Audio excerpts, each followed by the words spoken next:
আমাদের জেলা বামপন্থী দলগুলো CPM, CPI, RSP, forward block, CPIM এর লিবারেশনের পক্ষ থেকে দিন 15 আগে ডিএম ম্যাডামকে জানানো হয়েছে যে আমরা জনগণের দাবি নিয়ে ওনার সাথে সাক্ষাৎ করতে চাই, ডেপুটেশন দিয়েছে।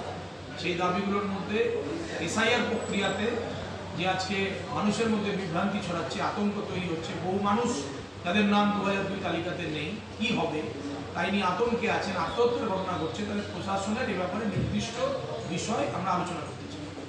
আমাদের সাজেশন, পরামর্শ আমরা দিতে চাই, প্রশাসনকে আমরা সহযোগিতা করতে চাই। আমরা জেলার বিভিন্ন ব্লকগুলো যে বন্যা কবলিত, কিছুদিন আগেও ভয়ঙ্কর বন্যায় বিপর্যস্ত ছিল, সেই এলাকাগুলোর পুনর্গঠন করার জন্য সরকারি উদ্যোগের কার্যের কাজ কি হয়েছে না হয়েছে তা আমরা ভালোই দেখেছি, কিছুই হয়নি।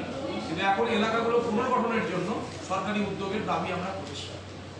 জেলার সরকারি বিভিন্ন জায়গা, সরকারি বাড়ি, জমি, হাসল্যান্ড, এগুলো তৃণমূলের কংগ্রেসের নেতা নেত্রীরা, মন্ত্রীরা তারা দখল করছে এবং বিএলআর ডিপার্টমেন্টকে ম্যানেজ করে তারা নিজের নামে কাগজ তৈরি করছে। রতুয়া ইরিগেশনের বাংলার অভিমুখী দখল করে বসে আছে, সেখানে ব্যবসা করছে।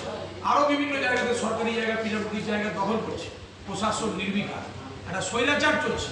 তাহলে এগুলো যদি চেয়ারে বসে থাকা, তারা যদি 100 দিনের কাজ অবিলম্বে চালুর দাবি সুপ্রিম কোর্ট নির্দেশ দিয়েছে, প্রশাসন কি ভাবছে, এগুলো ব্যাপারে আলোচনা করতে হবে।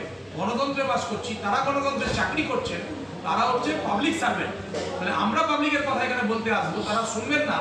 তারা সবাই চলে গেলেন কালেক্টরের বিল্ডিং ছেড়ে এবং বলছেন যে কোনো একটা অফিসারকে দিয়ে দেওয়া।